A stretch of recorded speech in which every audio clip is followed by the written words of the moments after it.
مسلمان گھوڑ دوڑ، تیر اندازی اور اونٹوں وغیرہ کے مقابلے میں کافی دلچسپی لیتے تھے، اس لیے کہ اسلام نے ایسے کاموں کو جن کا جاننا اور مشق کرنا فوجیوں کے لیے ضروری ہے رائج کر دیا تھا۔ اس کے علاوہ خود حضرت رسول خدا صلی اللہ علیہ وآلہ وسلم نے جو اسلامی معاشرے کے پیشوا اور رہبر تھے، خود عملی طور پر ایسے مقابلوں میں شرکت کی۔ یہ مسلمانوں اور خاص طور پر نوجوانوں کو جنگی فنون سیکھنے کی تشویق دلانے کا بہترین ذریعہ تھا۔ جب تک یہ رسم رائج رہی اور رہبران اسلام مسلمانوں کو عملی طور پر ایسے امور میں شوق دلاتے رہے، اس وقت تک اسلامی معاشرے میں عظمت و شجاعت اور جاں شماری کا حوصلہ باقی رہا۔ رسول خدا کبھی گھوڑے کبھی اونٹ پر سوار ہوتے اور بذات خود مقابلہ کرنے والوں کا مقابلہ کرتے تھے۔ رسول اکرم کے پاس ایک اونٹ تھا جو دوڑ میں مشہور تھا۔ جس اونٹ سے بھی مقابلہ ہوتا تھا وہ بازی لے جاتا۔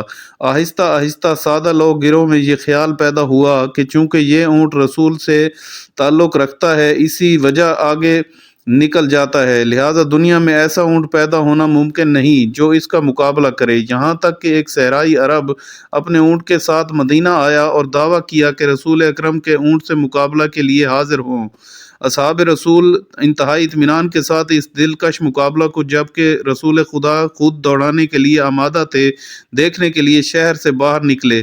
حضرت رسول خدا اور اعرابی روانہ ہوئے۔ وہ معین جگہ جہاں سے مقابلہ کا شروع ہونا قرار پایا تھا، وہیں سے دونوں اونٹوں کو تماشائیوں کی طرف دوڑایا گیا۔ تماشائیوں میں عجیب و غریب جوش و خروش پیدا ہو گیا تھا، لیکن لوگوں کی امید کے خلاف اعرابی کا اونٹ رسول اللہ کے اونٹ سے آگے نکل گیا۔